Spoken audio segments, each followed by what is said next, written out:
Hello and welcome to the 38th episode of Inside Music. I'm your host, James Shotwell, and on this episode, I actually have two guests stopping by to chat. The first and the shorter of the two conversations is with my pal Finn McKenty from CreativeLive. Now, what is CreativeLive? That's a good question. CreativeLive is basically an online education platform that puts on live broadcast classes for people all over the world. Their focus is on the world of media, and in the last few months, thanks to Finn, the company has been foraying more and more into the world of music as well. They do broadcasts with people like Joey Sturgis talking about production. They've worked with Kevin Lyman from Warped Tour, and who knows, maybe one day they'll even work with Holics. We're going to talk about everything CreativeLive is doing and what they hope to accomplish in the future. And then after that, I'm going to spend about 40 minutes chatting with my pal Aaron Lunsford from the band As Cities Burn. Now, As Cities Burn have been around since the mid-aughts, but a lot of people may have forgotten that they were around because the band has this tendency to kind of show up, release an album, do a tour, and then disappear back into obscurity. The members have not made music their full-time careers in a while, but they continue to play shows when time allows. They've also recorded a few new songs as of late, but right now, the big promotion for As Cities Burn is that they're celebrating the 10-year anniversary of their debut album with a short-run tour that starts next month in July. I got Aaron on the show to talk about the ups and downs the band has experienced, how they go about planning when they're able to get on the road, and why they're only doing these small run tours as opposed to something bigger. We talk about new music, the possibility of another album down the line, and we also dive a little bit into the scene that spawned As Cities Burn. Now, I don't know how many of you are aware of this, but in the late 90s, even the mid 90s through the early to mid 2000s, there was this alternative Christian scene that was kind of led by Tooth and Nail Records and Solid State Records, which would later sign As Cities Burn. And there are a lot of bands that kind of existed in that time that people don't really talk about anymore for one reason or another. And Aaron and I kind of fall down this rabbit hole where we talk about some of those bands and the songs that kind of inspired each of us, coincidentally, oddly enough, to get into music. We had a lot more in common than I expected, and it turned into a really fun conversation.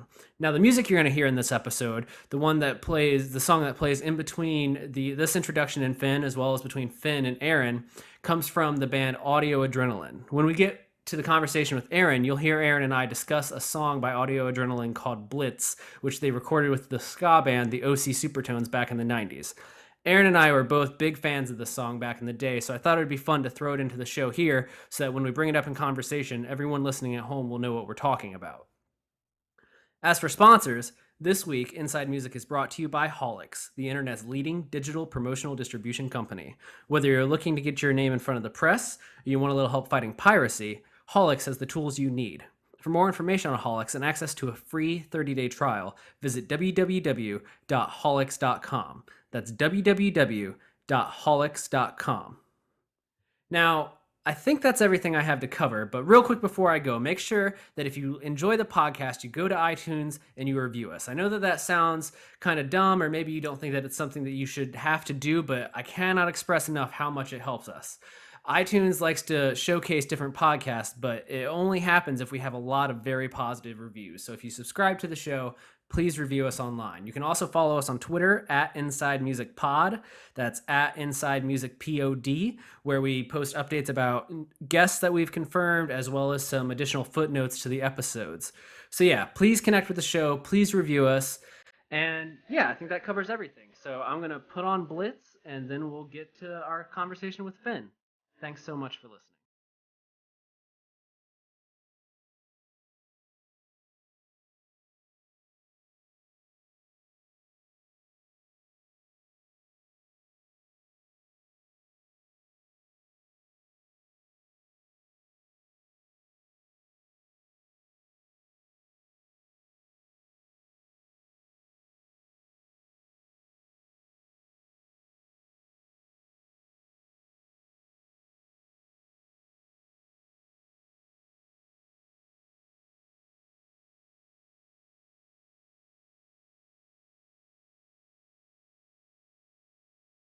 So yeah, man, how are you doing today? Where are you at? Let's start there. I am doing awesome, and I am in Seattle. Seattle. Now, CreativeLive, do you guys have is it just two offices or are there more than that? Yeah, we have two.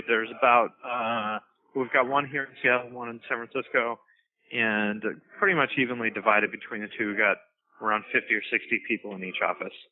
Oh wow, I didn't realize that there were that many employees at this point. Yeah, it's we're kind of getting close to big company status now. We took on some venture funding. We had a Series B round, I think November of 2013, but don't quote me on that. No, It was that's right. around 25. That's right. Sorry, I Yeah, have my notes. You're right.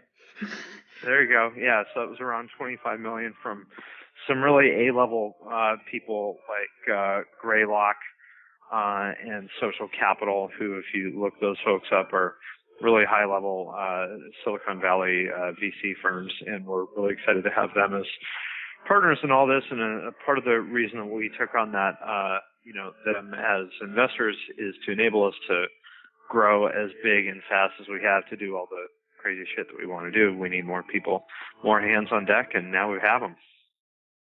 Well, you mentioned all the crazy things you want to do, and I guess we just dove in, and I didn't do a very good job of allowing you to introduce CreativeLive to people who don't know, because I think you guys are getting more and more popular, because I see you mentioned everywhere, but for people that aren't, keeping their ear to the educational industry, maybe they don't know that much about CreativeLive. So can you give us like the little pitch?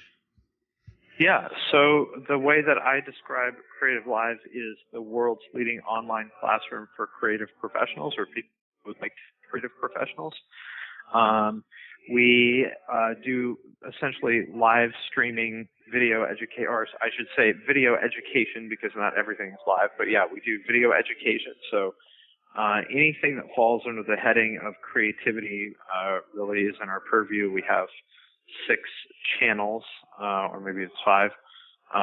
Photo and video is the biggest one. That's how we got our start. We also have art and design, crafting, like your Etsy kind of stuff. And we have a business channel, which is about entrepreneurship and freelancing and kind of how to get out of your day job, that sort of thing. And then the music channel, which is what I manage. So basically, CreativeLive works with the best doers in the world to come on and onto our platform and show us how to do what they do. So on the music channel, we've got a bunch of people that your audience is probably familiar with, like Ben from Dillinger Escape Plan is part of one of our classes. Had Matt Halpern from Periphery, Kevin Lyman, founder of Warped Tour, Kurt Ballou from Converge, Tommy Rogers from Between the Buried and Me, bunch of producers behind some of your favorite albums, like Steve Evans, who has done pretty much every 90s or 2000s hardcore metal band you can think of. Had Andrew Wade, who's best known for working with the Day to Remember and Neck Deep and bands in that kind of world. Al Levy and Joey Sturgis, who have worked with any heavy band you could possibly imagine. So I'm really proud of what we've done on that side of things, and then we're trying to branch out a little bit more into electronic stuff. So that's kind of our next big focus for the coming 12 to 18 months or something like that, is to kind of take what we've built on the rock side and do the same thing with electronic music.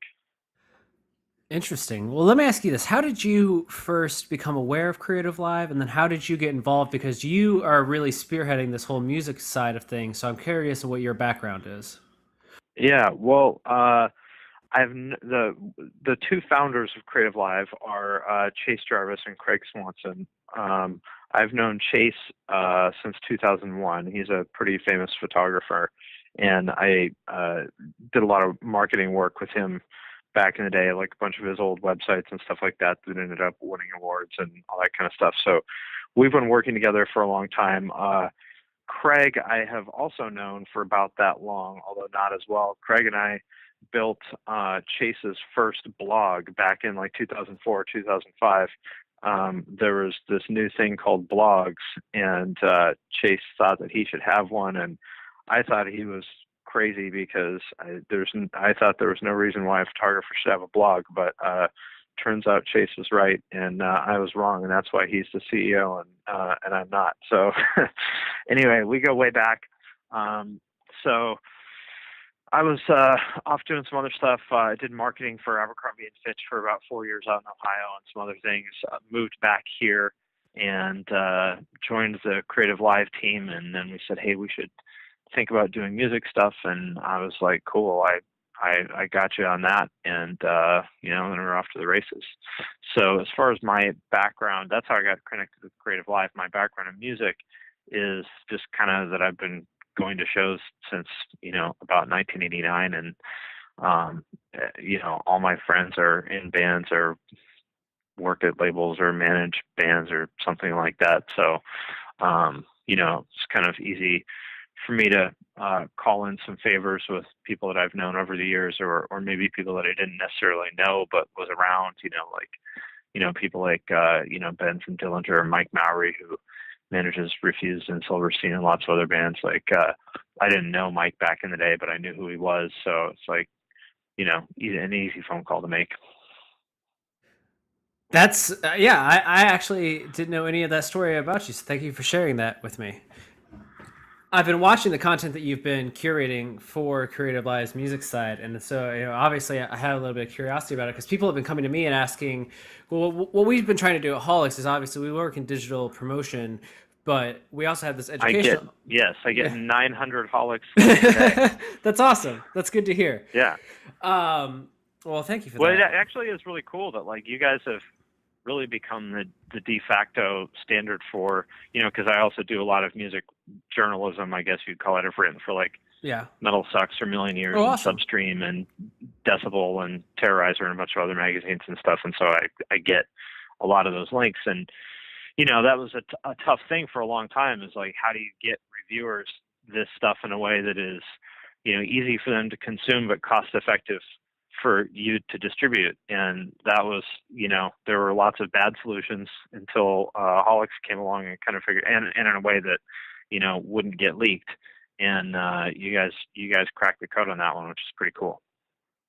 Well, thank you for that. We appreciate it. But what we found in the last couple of years is that our biggest challenge is getting basically education, because every time I go somewhere and speak on behalf of Holics, I end up telling people things that we've been doing for years, and they look at me like I didn't know that was a thing that could be done. Right. I didn't know that A, people were fighting piracy in general, and B, that it was as advanced as it is. And so I guess we've had this passion for education that kind of came out of that, and that's where CreativeLive came onto my radar, because someone was like, if you're passionate about education, you should check out these things. So I'm always curious, is there an end goal, I guess, for what you're doing in the music department of CreativeLive? Is there a general goal you're working towards, or is it just raising awareness? Well, yeah. I mean, the big audacious goal is that I want CreativeLive to be the number one place in the world where people go to learn how to make music. And right now, I would say that place is probably YouTube. And YouTube is awesome, but it has some limitations. One of which is the signal to noise ratio. Specifically, there's definitely some good stuff on YouTube. I've learned a lot from it. In my own, I make music too, and I learned a lot of good stuff on YouTube. But in order to get to the good stuff, you have to sift through an awful lot of crap, stuff that is either not very well made or just flat out wrong, and there's really no way to know the difference, whether if a video that has 200 views could be the best thing in the world, and a video that has 500,000 views could be total nonsense. So what I kind of set out to do with the channel in the beginning, so for example, recording guitars is a big thing, and it's really complicated. It kind of seems simple, but there's actually a lot that goes into it. And there's nowhere you can find all the things that go into recording guitars on forums and YouTube and this, that, and the other. But it's going to take you probably 2 years of cobbling all this shit together before I finally was like, okay, now I know how to do this the right way. So I said, we need to make a class about recording guitars, because there's literally nowhere on the planet where you can learn how to do this stuff the way people actually want to do it. If you go to recording school and you go, hey, how do I get an Amir guitar sound? They're going to look at you like you're crazy, because they don't know who Amir is. And as far as they're concerned, guitars only have 6 strings and they're tuned to E. And why would you ever want your guitar to sound like that? And they can't help you. You're on your own. Yes. But that's a sound that a lot of people want. So I called up Andrew Wade, who again has produced like A Day to Remember and a bunch of other bands that I love a lot, because he got a guitar tone that I really love for this band called These Hearts, kind of this obscure like Christian metalcore band that was on Victory for a while. But I love the guitar sound. So I was like, Andrew, let's do a class about recording guitars, and let's tell everybody all the shit they don't tell you in all the tone videos on YouTube. Because like on YouTube, they tell you, we'll turn the treble to this, or, use this setting on the compressor or whatever, but they don't tell you the stuff that actually matters, like change your fucking strings, make sure that your guitar is set up for the right tuning, make sure you're using the right kind of pick, the hand placement matters, all these other little details that add up into what you call guitar tone. So anybody listening to this that has ever tried to follow one of those tone videos or used somebody's Pod Farm presets and it didn't turn out like they expected, you go, oh, cool. Well, for example, like Joe Sturgis gave out his Pod Farm presets a long time ago. And I happen to think Joey has some great guitar tones. If you try downloading that preset and applying it to your own stuff, it's not going to sound like Joey's tones. And you kind of scratch your head and go, what the fuck? Like, I don't understand. He gave me the preset. Why doesn't it sound like his tone? Well, the answer is because there's a lot more that goes into it than that. And that's what they don't tell you on YouTube. That's what they don't tell you on the forums. And that's what we want to do on CreativeLive, is give you everything you need to know, tell you all the stuff that, you really can only learn if you work in a studio or have access to somebody who does, which fortunately, I have a lot of friends who are producers. So if I want to know how they did something, I just text them and ask them. Not everybody has that kind of access, but I want to give them access, that same kind of access that I have, because, it saves you years. You could spend, you'll figure all this stuff out on your own, but it takes you 2, 3, 5 years of making a lot of mistakes and turning out work that you're not happy with and stuff. What I'd rather is you just say, hey, watch it, pay $50, watch this class, and then you'll know it in 2 days instead of 2 years. What I like about that story is that it's almost goes back to like the classic, like the timeless business story of like find a need and fill it. Yeah, exactly. I mean, how many kids are there that want to record? The cool thing right now is that, the technology for recording and making music has never been better or cheaper. And that part is awesome, and that's only going to get better. But that doesn't mean that people know how to use it. That's the part that has not kept pace. The education side of things has not kept pace with the technological innovation. So you can give somebody the best tool in the world, but if they don't know how to use it, then the results aren't going to be great. So there's more people than ever making music at home, which is awesome.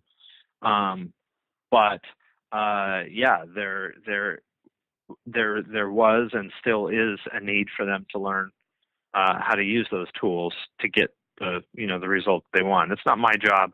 One thing I'm very clear about with CreativeLive is it's not my job to tell you what music to make or what good or bad is, because that's up to you, and nobody can or should tell you, whether your music, what good is. But what I want to do is give you the tools to execute your vision, whatever that vision is.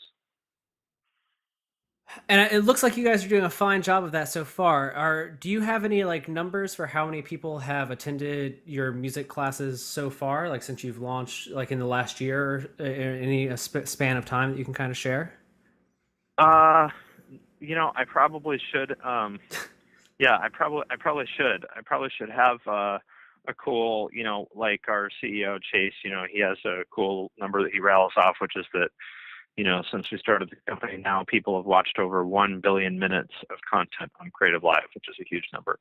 I probably should have a similar snappy number for audio, where I can go, well, you know what? People have watched over blah, blah, blah. I will add that to my to-do list. But what I can tell you is that I guess what I'm really proud of is that we have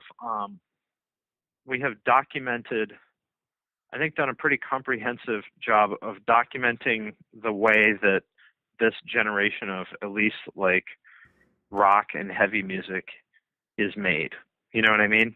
And like you talk about people like bands like Converge, Periphery, Dillinger, Between the Buried and Me, Day to Remember, Asking Alexandria of Mice and Men, like these are the bands that kids at home, these are the bands that they want to copy. Well, I shouldn't say copy, but are inspired by, right? Mm-hmm. And usually it takes popular culture like 10, 15, 20 years to catch on and take something seriously. Like, for example, you're just starting to see all these documentaries and stuff about like 80s New York hardcore start to come out, which is awesome because I love that stuff and I grew up on that stuff. But it's like, wow, I bet everybody involved with that would have been pretty stoked if someone paid attention when they were actually around. Like, okay, that's cool that it's 2015 and you like my band, but would have been nice if you paid attention to us in 1989 when we were doing our thing. So what I'm proud of is that we've been able to work with the people who are actively currently making music that I know is going to inspire and is inspiring the next generation of people that are going to make really cool stuff. Instead of having to wait 15 or 20 years to go back and interview these people about how they did what they did, we're capturing it like as it's happening. And I'm really proud of that. And I want to, this is just kind of one genre. We started with like, I guess, metal and hardcore and that kind of stuff, just because that's what I grew up in. And so that was a natural place to start. But, I want to do the same thing in other genres. And really, to me, what it's all about is giving, the next generation of people making music the tools to to execute their creative vision. And B, I really enjoy, I guess, highlighting people that I think are doing awesome stuff that don't necessarily, haven't necessarily gotten the spotlight that they, in my opinion, should. Like Andrew Wade being a perfect example of that. Like, I'm a huge fan of his work. Definitely. He did The Ghost Inside, Get What You Give, which is like one of my favorite like pieces of production of all time. These Hearts is one of my favorite things of all time. Common Courtesy, I think, is the best A Day to Remember album. I love it. Like, I think Andrew does incredible work. Those bands are huge. But unfortunately, Andrew, the nature of the business is that producers don't get as much time in the spotlight as artists do.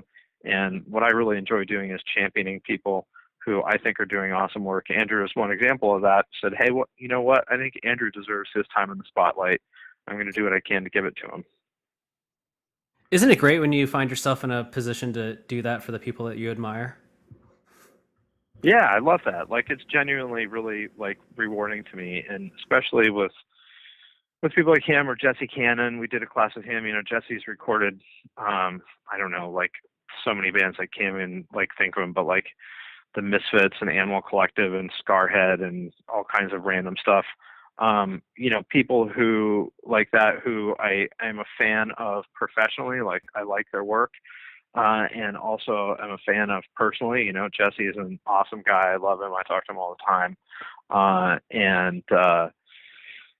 I really just don't think there's anything better in life than being able to make a living working with people who are your friends that you're also like a fan of in a professional context. I mean, that's really like a dream come true, Yeah, I would describe that as being the dream for most people, I would think.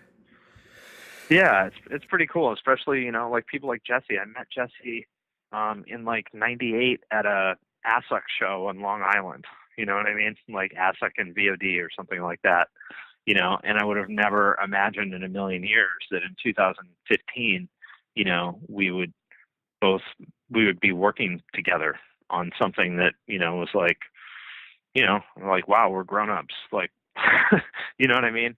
So it's pretty cool. Like, there's just that like community aspect to it that I think is really rewarding. Or like another example is, have you ever heard of the electronic artist Bass Nectar? Yes, I have. Yeah, so he's a pretty big deal, right? What I just found out is that he was in this death metal band in the 90s called Pale Existence, who, like, I had the Pale Existence 7-inch in high school because my friend put it out. And that's like another example of him, like, whoa, Bass Nectar is Lauren from Pale Existence?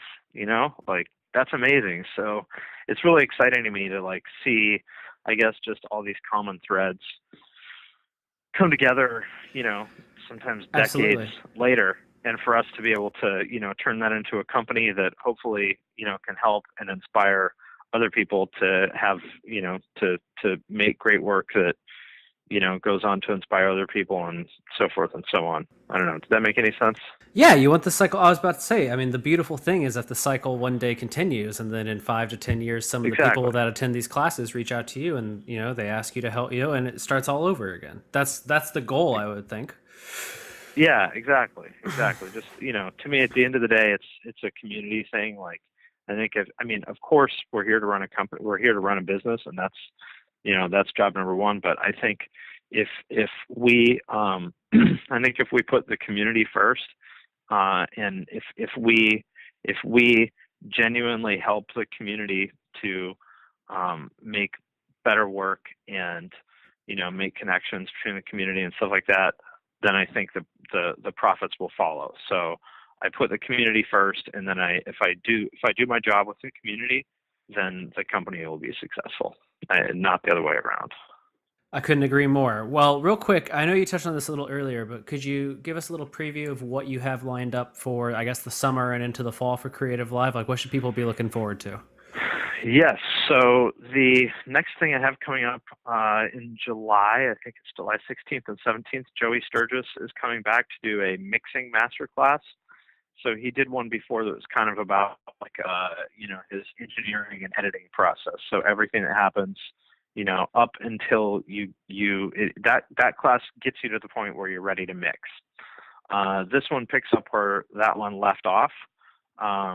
So that's pretty cool because Joey is, and his mixing process is insanely meticulous, and regardless of what style of music you're into, like, you will learn something from Joey. If nothing else, you will learn what high standards means, because that is Joey in a nutshell. Then in August this is not on the calendar yet, so you're getting the scoop on this. But we're doing a Periphery masterclass with Nolly and Matt from Periphery, who are going to come in and talk in particular about drum engineering, because Matt has kind of Matt has a very unique playing style with a lot of dynamics and nuance and stuff like that. So we're going to talk about how they capture that, and then touch on a bunch of stuff about mixing the rest of the band as well. And then in September, we are producing the Decibel Conference. Decibel is a long-running, highly respected electronic music festival here in Seattle. It's also a magazine, but they're not affiliated. Two different decibels. It's a electronic music festival here in Seattle. It's been going on for about 11 years. Some of the artists they've had in the past, back when these guys were, nobodies, are like, Deadmau5 and Diplo and, Moby, people like that way back in the day. Yes. So we are producing so that's a festival that happens at night at various venues around Seattle, kind of like South by Southwest does during the day. We're producing the Decibel Conference, which from 12 to 6 every day, it's going to be a bunch of series of like workshops with teachers and artists and partners and stuff like that, that are in town for the festival, and then we'll be streaming all of that. So I don't know. I think it's pretty cool. Joey Sturgis, Periphery, and Decibel in 3 months is really, like, I'm really proud of that. I think that's an insanely amazing combo of people that I'm really proud to be working with. So No, I couldn't agree the more. summer for Creative Live.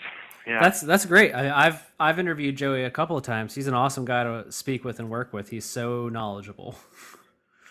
Yeah, he is, and I've become pretty good friends with him now. And man, he is a smart fucker and insanely hardworking. One thing people may not know about Joey is that he also has a software company called Joey Sturgis Tones, which you can check out at joeysturgistones.com.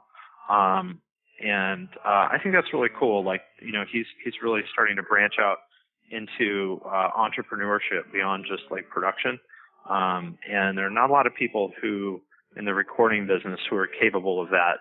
Joey most definitely is. We actually produced a video for APTV, kind of about telling the story of his software company. So check that out if you want. But Yeah, Joey is a really fascinating guy, and I feel really privileged to be able to work with him and everyone else at his level.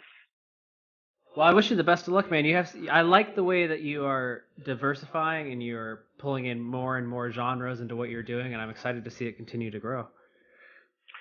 Cool. Well, thanks for the chat, and let us know what we can do to help you guys out. Oh, definitely. I would love to find a way for us to collaborate in the future somehow. People keep telling me that it should happen, and I feel like we'll find a way. We'll find a way.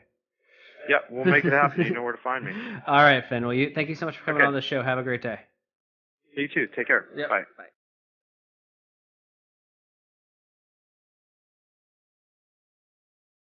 Okay, that was Finn McKenty from CreativeLive. Just a quick reminder that if you want to learn more about the classes being offered by CreativeLive, you should visit www.creativelive.com.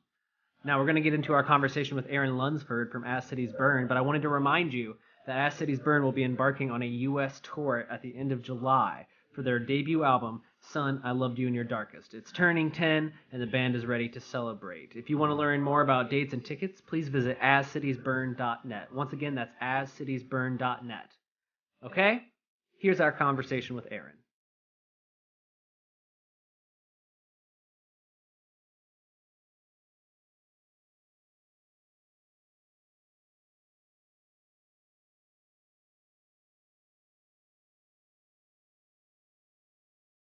All right, man. Well, I'm happy to have you on the show today. Where are you at? Where are you at right now?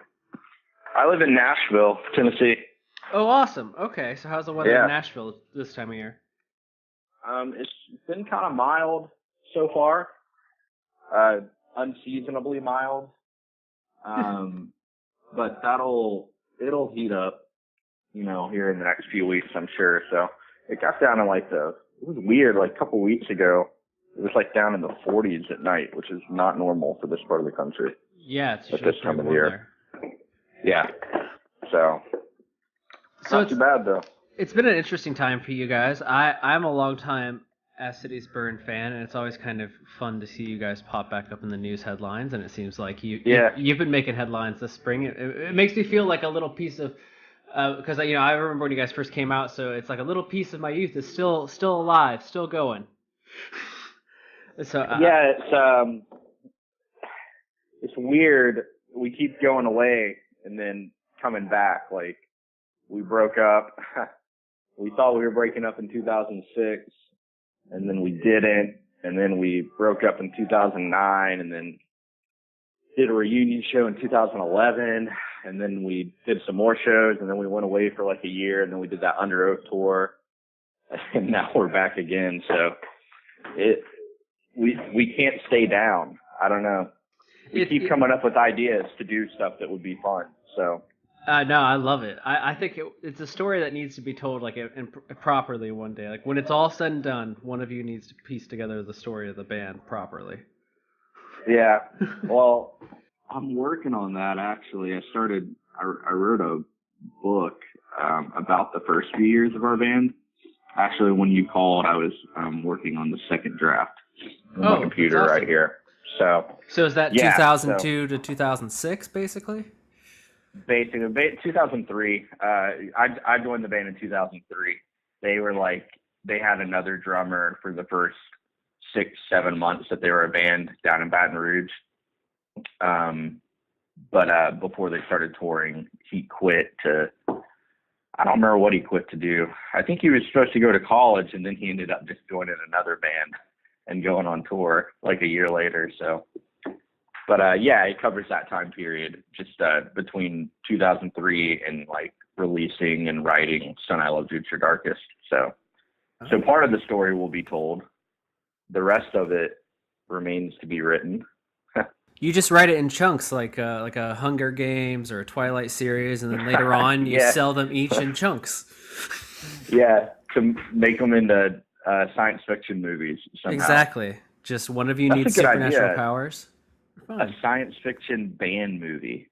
Yeah. Like Guardians of the Galaxy, except that they're a rock and roll band.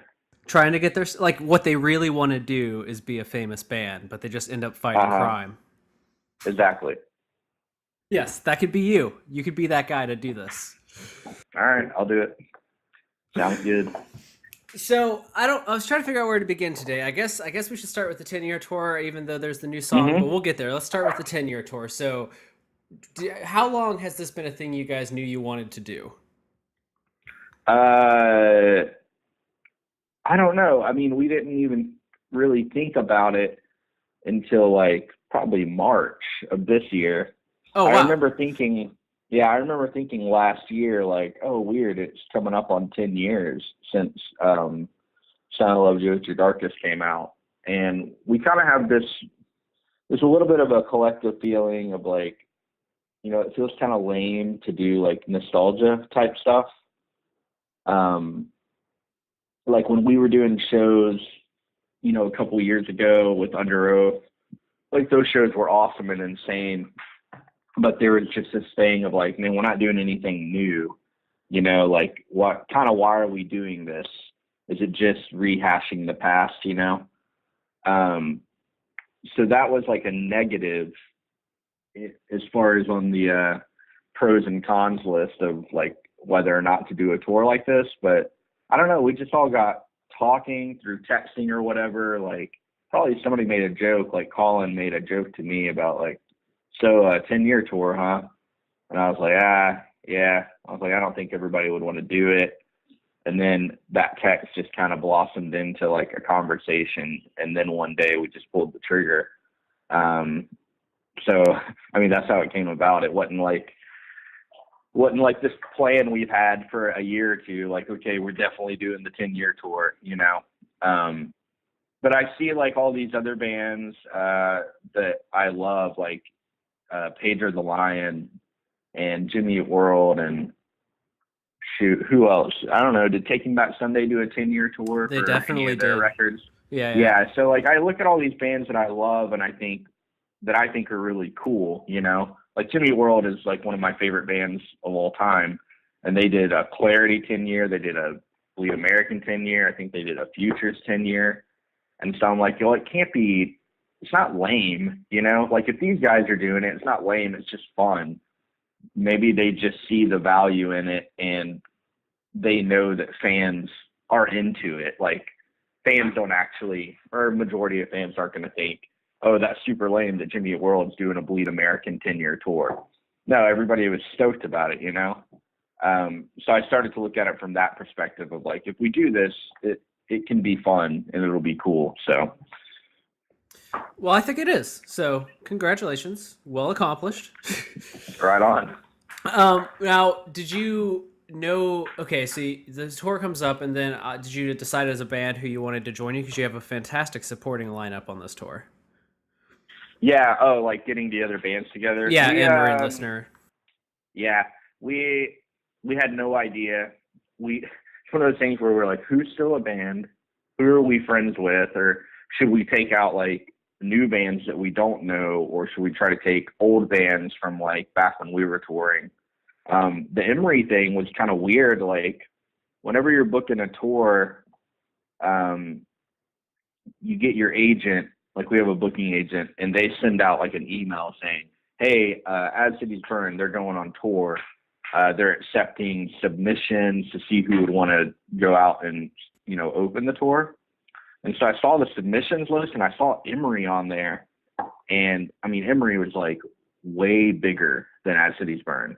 You know, they like, we opened for them on two different tours back when we were doing our thing. And I was like, that's so funny that Emery's on there. And I talk to the Emery dudes a lot because I do some work with them on their blog, that Bad Christian blog that they have. I don't know if you are familiar with that. Yes, definitely. Yeah, cool. Yeah, so, and I tour managed them for a few years too. So I called Matt and I was like, did you know that your agent submitted y'all for this tour? And he kind of laughed and he was like, no. He was like, yeah, but we'd probably do it. And I was like, would y'all really? Wouldn't that be kind of weird? Because they're still like, you know, they tour a lot and they're putting out records and stuff. But just the way the market works, like because we haven't toured in so long and it's like the 10-year anniversary thing, like figuring out the value as far as like a headliner versus a support band. Just for this tour, it makes sense for us to be a headliner Yeah. and for Emory to come out with us, you know, and open. But it was like, would that be kind of weird just because we used to open for you guys all the time? It's kind of switching things around. And Matt was like, no, we don't care. Like, that would be really fun to tour with old friends. So I was like, oh, okay. Well, so then I threw that out to the other guys, and we were just all like, well, of course, if Emory wanted to do it, we got to do it. So, and then Listener, I've met the guy, Dan from Listener, just ran into him a lot over the years. He's just a cool dude. Their band is cool. So we're like, they were available a lot. Honestly, a lot of it's availability, you know. There's so many bands on the Warped Tour during when our tour goes out that we were like, okay, here's who could even possibly do it. And in reality, that list was very small. Not to say we're not happy to have Listener and Emory. We are. Yeah. It was also a small list to choose from. So I remember very vividly going with my dad to see that tour. That was you with Emory, Gym Class Heroes, and Gatsby's American Dream. Yeah. That was a great tour. It was probably a decade. It was probably 2005. It was, yeah. Well, there we go. 10 years later, you're back on the road together. That's fantastic. I know, and they're opening for us. So. And those other two bands don't really like do a thing anymore. So. Yeah, I know Gatsby's hasn't been around. I mean, Travis McCoy from Gym Class, I think he still does stuff, doesn't he? Yeah, I just don't think they do go like out on Gym his own? Class. Yeah, I think that's how it went. Yeah. Tim, which show did you go to? Are you in California? No, in the Midwest. You're in the Midwest. Okay. Yeah. So what would that been like? Like Chicago, probably. Chicago at the Metro. Yeah, I believe that was probably it. Yeah. Great. Sounds about right to me. I remember that tour. I don't even know why, but there's some shows, you know, you remember. And when I've always remembered that about the band, as you guys have changed, I was like, I remember seeing you guys with my dad on that tour, and you were like you were at the time, you were, because that was still Sundays, you were like the heaviest band on that package, and you were the first band that played. Yeah. It was such a strange tour. Yeah, that was an eclectic package. It was like Emory, who's kind of you know, they were like heavy, but like super melodic and everything, and in Gym Class Heroes, which is just hip hop, and Gatsby's was like what, I don't even know what they were. They're like an indie prog rock band or something like that. You know, that's a good way to do it. To describe it. That's kind of how I always viewed them. And then I don't know what we were, but we were definitely a little out of place. But for some reason, that tour just worked. Yeah, I don't know why. Like, it was just a great tour. Well, let me ask you this about the new tour that's coming up here in July. Are there going to be Midwest and East Coast dates? Because it's a great tour, but it doesn't come anywhere near a lot of the country. Yeah. Well, it's funny. We do cover a lot of ground. New Orleans to San Francisco, that's pretty far to go in 9 days. That's true. We, putting together this tour, we just considered like where we've been in the past few years. And we haven't been to California as a band at all since 2008. And we haven't been with TJ since 2006 to California. And we just, you know, the Under Oath tour, like for instance, you're in Chicago. We were in Chicago a couple years ago. We were in New York. We were in Philly, Detroit, all those East Coast and a little bit of the Midwest. So we were just like, let's go west. And we only had a certain amount of time to tour because of just other life obligations, jobs and stuff. Yeah. So honestly, that was just like the best we could put together. We figured there would be some people kind of bummed, or some people were like actually angry. The internet's like that. Yeah. It's just like they're getting really mad at us, and it's like, I don't know how to help you. I mean, we can't. We'd love to do a 40-show full U.S. tour, you know, but just where everybody's at in life, we can't do it.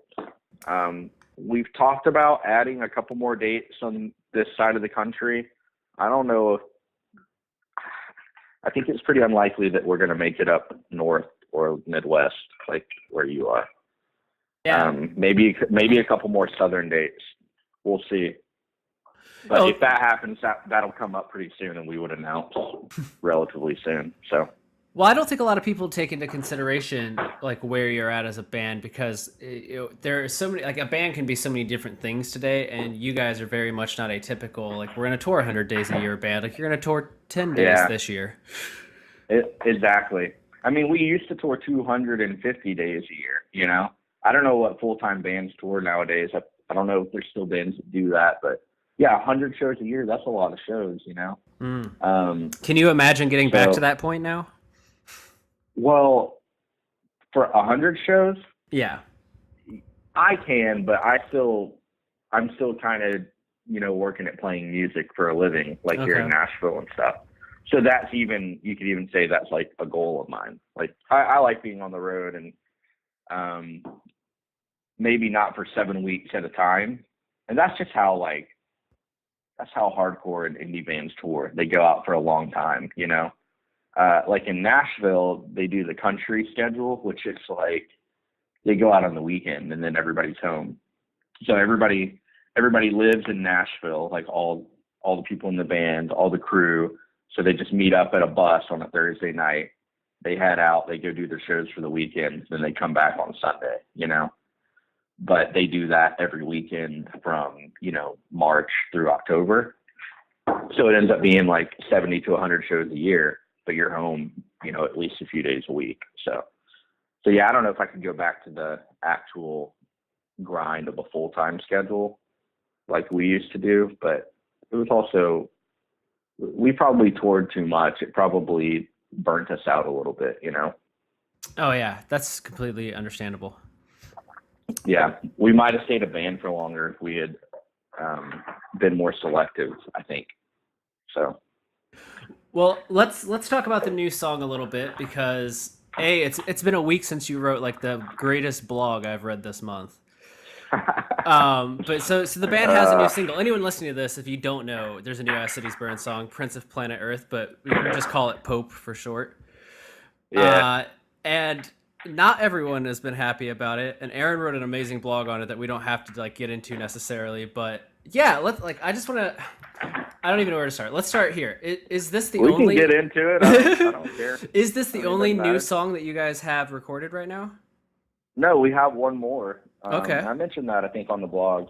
All right. We have one more that we're going to release soon called Gold Mine, and we recorded it at the same time we did that other song. With Jay Hall?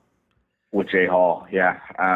We were just waiting. We were trying to figure out if we're going to do a video or something like that to release it, but it'll probably be out in the next maybe week or two, you know? Yeah. So yeah, we have another one coming. So maybe if some people didn't like the first one, maybe they'll like the second one. I don't know. I don't know what people want to hear, you know?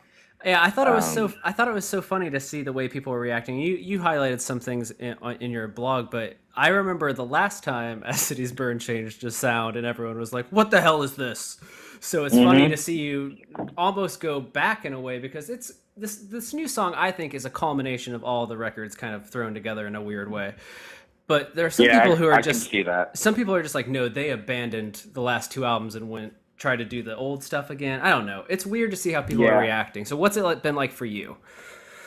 Well, we wanted to do new songs because, like I said, we didn't want to, the whole 10-year thing, we were like, is it just nostalgia? And Cody was like, well, let's do a couple new songs so that it's not just like, I don't know, just rehashing what we've already done 10 years ago.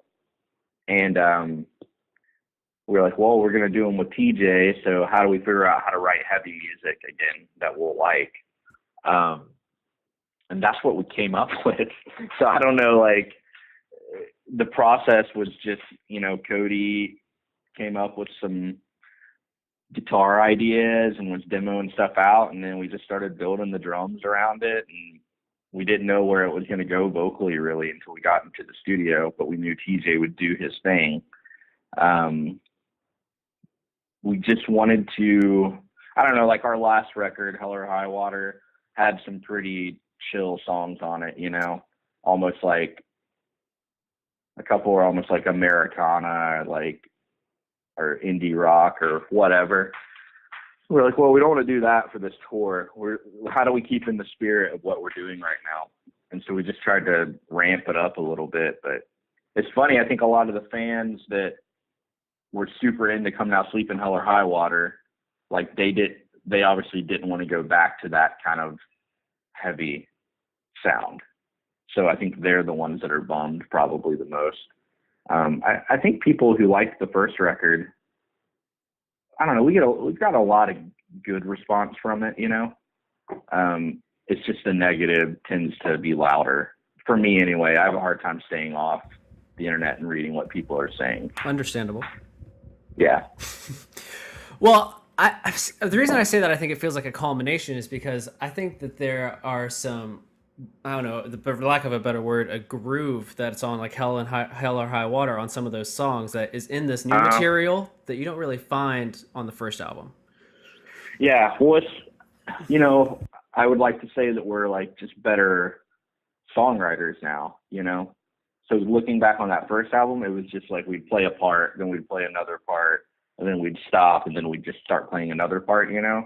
Mm-hmm. So with Pope, I feel like now we're like knowing how to put a song together and transition from a verse to a chorus to a bridge or outro or whatever it is we're doing. So I think that's probably just, a product of just, you know, maturity and just having been doing this for a long time now. So been writing and recording songs for 10 years. And I mean, me and Cody have done a lot of stuff in between Hell or High Water and this song. You know, we did like a couple side projects, I guess you'd call them, Hawk Boy, and started to do another one called Dead Talk that never went anywhere. But, and I played on a bunch of records just for friends or just around town here in Nashville. So we're just more experienced now. And I guess maybe that helped trying to figure out a way to like take our sound maybe out of all three records and put it into something new and put some screams on it, I guess, so that it would make sense to play on this tour. I don't know. I guess that's the best way I can think to explain it. What's the other song like? Would you say it's similar to the sound on the one we've heard? No, I think the other one it will kind of be even more familiar to As Cities Burn fans. Has a little more of a epic vibe to it, mid-tempo. Really, like the end is just super big and epic. Kind of, I'm trying to think what to compare it to. Maybe something we've done in the past. It's hard. We were in practice yesterday trying to work out our set list, and I was like, "What if we played?" And I was like, "Shit, I can't remember the name of that song. I don't even know what it is." And so then I'm getting on my phone, like scrolling through our discography, trying to figure out what songs we actually have. I don't know. It sounds like As Cities Burn, I think. Maybe like more than this new one, than Pope. I think the other one that we're going to put out, people will even like better. Me and Cody had a thought that it might be the best As Cities Burn song that we've done, in our opinion. Big statement. So, I know, I hate saying that, but it's just. But I mean, if you feel it, you feel it. Yeah, exactly. Before that, I don't know what I would have thought. I think Hetty from Hell or High Water has been my favorite As Cities Burn song for a little bit. And I think this one is now. So. My favorite is Made Too Pretty, and I'll probably feel that way until death. I don't know why. Right on. But I like a lot of the songs. That's just the one I come back to. Yeah, it's different. I like that song. It's so much different than a lot of your other material, but there's something about it that I just come back to. Like that's the one when I need to make a collection of songs of things I like for somebody else. Like that would be the one I pull. Right on. Which I sometimes feel is misleading because it is not representative of like the rest of your catalog. Where I'm like, if you like it, start with that record and then expand. Yeah, but it's like that record. I don't know if any one song on there is representative of As Cities Burn. I don't know if you can take any one song from any record and say this is representative and this gives you an idea of what they sound like as a whole, you know? Like Come Now Sleep, the record as a whole is cohesive and goes together, you know? But Come Now Sleep doesn't really tell you much about what we sounded like on Hell or High Water, and it certainly doesn't tell you much about what we sounded like on Sun I Loved You at Your Darkest. Very true. So that's a tough thing when people ask, like people that don't know As Cities Burn, and they ask what kind of band we are or what we sound like. I never know what to say. It's mind-boggling. Like, well, we were a heavy band, and then we were a rock kind of. I don't know what Come Now Sleep was, you know. And then Hell or High Water, it felt like 7 different genres. I think I had said that on that blog post. Yeah. Just all the songs were just, oh, we'll write this type of song, and here's another type of song. So they don't really go together, but we put them on a record together. So. Well, let me ask you this, because it's one question that somebody sent me this morning on Twitter, and you might not actually know the answer, but it's worth throwing out there. Will Come Now Sleep and Hell or High Water, plus maybe these 2 new songs, will those ever get a vinyl release? Because they need them. Yeah, I've heard that might be in the process. The whole vinyl thing is complicated because, you know, people always ask us, like, put it out on vinyl, you need to. And over I have to reiterate that we actually have zero control over that, because we don't own our music. Tooth and Nail, we signed with Tooth and Nail. They own our music, so they own the masters to our recordings. And then they sold their entire back catalog to Capitol Music Group, I guess. Yeah, so Capitol Records, basically. So now Capitol owns all the As Cities Burn records, and to license them to release on vinyl is the biggest pain in the ass ever. It's just like you got to go through like 7 different people, like this bureaucracy type thing. But Tooth and Nail had mentioned that might be happening, like they were working on it.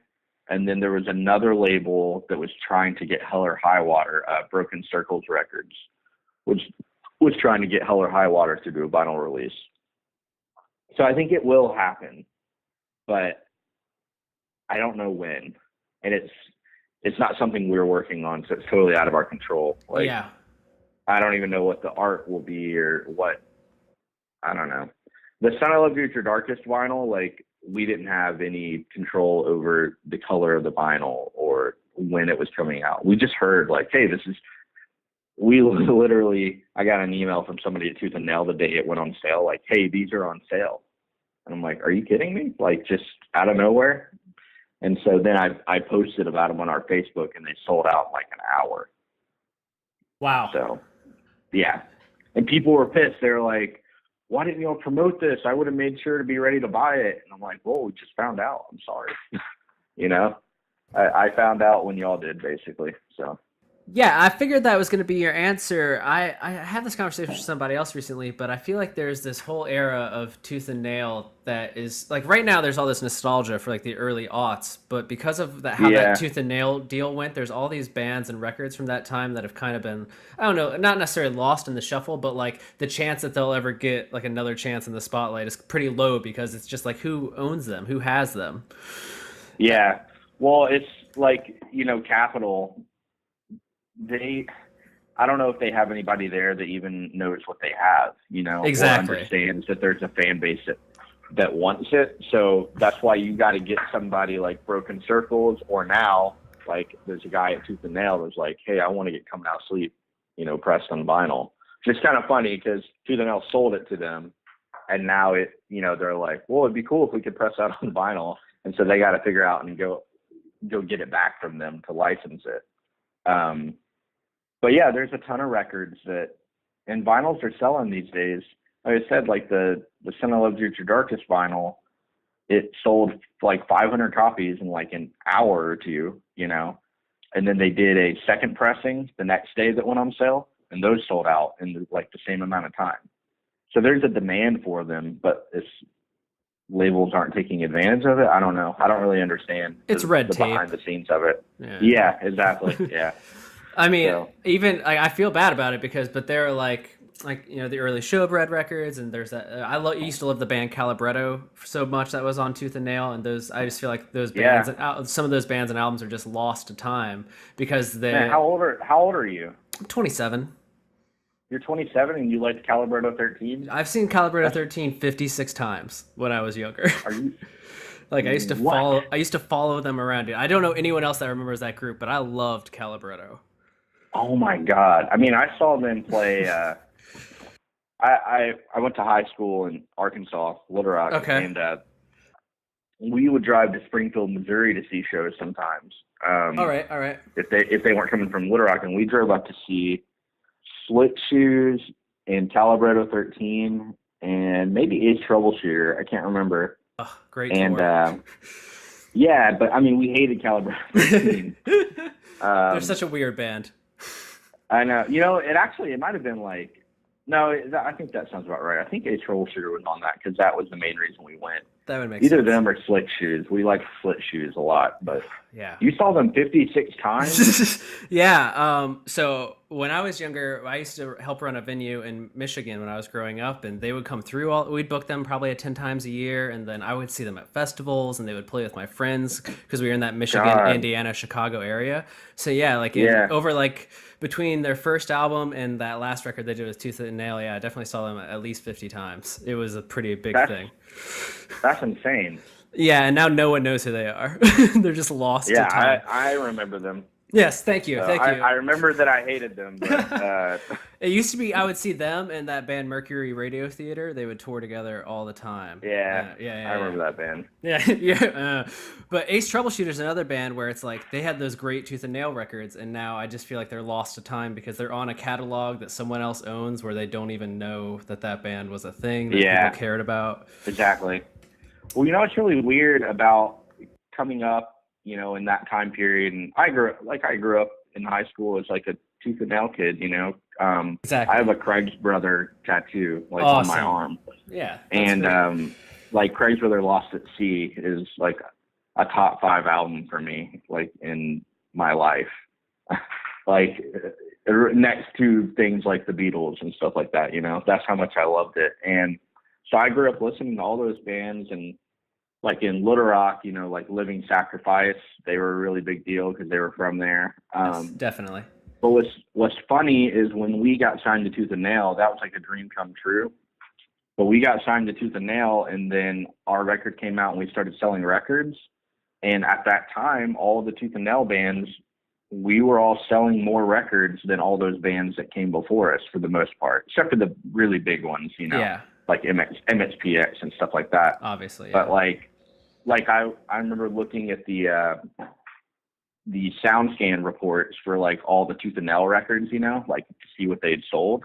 And I'm like, dude, we've sold more records than some of my favorite bands growing up, And so that was it was a weird time because all the solid state Tooth and Nail bands were just finding so much success that was kind of a little bit new to the label, I think, in some ways, for that many bands to be doing so well, Yeah, definitely. It's weird that you mentioned that. I've thought about that before. Like, I always felt like that scene was so big when I was younger, and then as I've learned more about it, it's like, oh, that was a really small circle. Like that early Tooth and Nail phase. It's such a small circle. Like bands like Goaty Hook meant the world to me, and so many people have no idea who that was.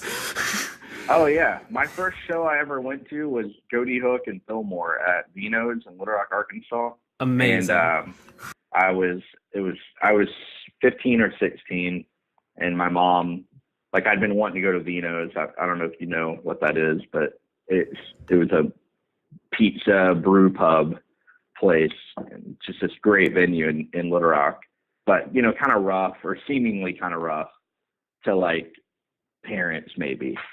And so when my parents finally started letting me go there, that was the first show we went to. Rode down there with a friend into the bad city of Little Rock and saw a punk rock show. It was awesome. Yeah.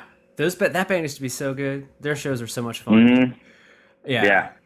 I mean, looking back, it's funny because all those bands I used to go see, now that I think about it, like if they were, like when Ace Troubleshooter headlined, there'd be like 50 people at the show. Like they weren't a big band. We just loved them so much that we thought that they were like everything, you know? Yeah. Which is also funny, like the way you view your favorite bands, like people that Ad Cities Burn is their favorite band. They must think that we're this massive, huge band, like the Beatles or something, you know? I don't know. It's weird the way fans view the bands that they love, in the context of, oh, everybody must love this band, you know? Or I can't believe there's only 50 people at this show. Yeah. So I've been getting way into the idea of like rock archives and how a lot of scenes and genres don't really have like a living archive in any way, and that alternative Christian music scene from like 92 to like the mid 2000s is one of those ones where it's like it's just kind of like a thing of the past now, where like those CDs aren't around, a lot of those bands aren't on like streaming services, and it's just like if you want a copy of like Goaty Hook's Banana Man, you have to buy one off eBay, and it's going to cost you an arm and a leg because it's rare now and they don't make them. Yeah, are they expensive? Have you looked them up? On Amazon, Banana Man goes for $18 for a CD copy. Really? Yeah. Well, that's so funny because that's what CDs used to cost. Right? It still costs that much to buy a CD from 1997. Yeah, whenever I went to buy like whatever CD at the Christian bookstore or Tower Records or whatever, it was, you know, $17 for a CD. That's what it cost. Yeah, I remember those days for sure. Christian bookstores would still charge you an arm and a leg. If you like Christian punk, you were going to pay like $16 for a CD. Yeah, it's crazy. And there was only one place to buy that kind of music, so it was like insane. Yeah, in Little Rock it was Mardell Christian bookstore. Okay, yeah, family owned at least. That's nice. Is it? Is that what it said on their sign? Seems that way. Like we only had like family Christian stores. Sometimes there'd be like a Christian radio station that would have like a music section and like a bookstore as part of their station set up to like make more money. Yeah. Okay, I'm glad. I'm glad that we both know that. Yeah, there's still a Lifeway Christian bookstore in downtown Nashville, and I'm just like, how are you still there? Who goes in there to buy stuff? I wonder that too. It's shocking. There are some in the Midwest. I never see them on the East Coast because I'm in Boston a lot of the time. But whenever I'm in the Midwest, I see them. I see them sporadically, and I'm always. Well, there's no Christians on the East Coast. Yes, we don't. They don't exist out here. Yeah. Yeah, this is the godless part of the country. Apparently, just all atheists. Yeah, that's funny. I'm glad that you remember that scene, and I'm not crazy because sometimes I'm like that music meant the world to me for so long, and now it's just like those people are hard to come by where you remember that. Yeah. No, it happened. And I mean, everybody in Ad Cities Burn, like we all like, and I didn't grow up in the same town as them or anything. They were all from Louisiana and I was in Arkansas. And then like, it's just funny the way 19-year-old kids, you know, you get together and you find out you like all the same bands. And I think that's how bands just start, I guess, you know. Basically. Like, if I got down there and we all liked different bands, maybe I wouldn't have ever joined the band. But they're like, yeah, we love Slick Shoes and Five Iron Frenzy and Further Things Forever and, like, you know, all that stuff. So it was fate, I guess. Yeah, right along with the Christian alternative scene never coming back, that Christian ska movement will never be as big as it was. No, during of course that time. not. It was massive. Yeah. Yeah, for a few Five years. Iron Frenzy was like, I was kind of a crazy Five Iron Frenzy fan for a few years. So yeah, and they would have those big Ska tours, the Insiders and the OC Supertones. Yeah, I remember. Yeah, I know those days. I'm going to be at there's this festival called Audio Feed in Illinois. Okay. And I got a guy I know like helps with it, and I'm going to be at it. It's next month, and they have the Supertones playing. Oh, still going. Yeah. Respect. So that's what Christian music can do for you. So. My first Christian concert was Audio Adrenaline and OC Supertones on the Some Kind of Zombie tour. So, I remember that. Yeah. So I old school. I went to it because they had that song they played together. Blitz. The 14 kids in an old church van. Yeah. That's something like that. Blitz. That's what it's called. I remember. Yeah. Yep. Coming at you like a blitz. So what's really funny about that so I was in a ska band in high school. We were called Arkansas. Amazing. And yeah, it's pretty much the best ska name ever. And so we were called Arkansas, and we were at we all went to the First Baptist Church, Cabot.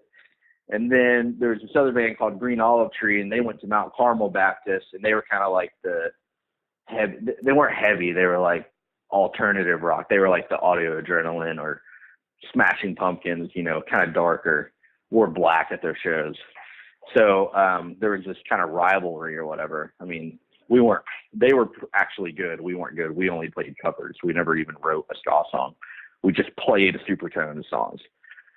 But when that song came out, we were like, oh, we got to get together and play this at church or something like that. And so we did it on like a youth night. We played Blitz. Amazing. But their drummer was really good, and I wasn't, so I played the tambourine. Hey, that was an important part. Yeah. All right, let's to bring it back to what's going on here. Where can people go to pick up all the As Cities Burn stuff? Should they just go to the band website? Where's the best place to go get tickets and all that jazz? Yeah, ascitiesburn.net. They have has all the links for every show as far as I don't remember. It's mostly Ticketmaster and Live Nation, I guess, are the actual links, for the House of Blues shows. I don't know. The links are on our website. That's the best information I can give you. And then there's also we have some ticket packages you can buy that have limited edition T-shirt and poster that are included with them. So that's on the website too. Well, good. You go there. Good deal, man. This has been fun. I'm glad we got to fall down that rabbit hole for a minute. I know. I did another interview the other day on a podcast, and we went down a baseball rabbit hole. Oh, gosh. And it was a music podcast, and we talked about baseball for about 45 minutes. So at least we stuck on some form of music on this one. I think people can listen to this and find at least half a dozen bands that they may have never heard before they should check out. So we did our jobs. Yeah, probably. It's gonna be really boring to people that were never into that. These idiots just talking about all these obscure bands. Yeah, these obscure Jesus bands from 20 years ago. Yeah. Yeah. Almost, man. That's depressing. I know. That's fine.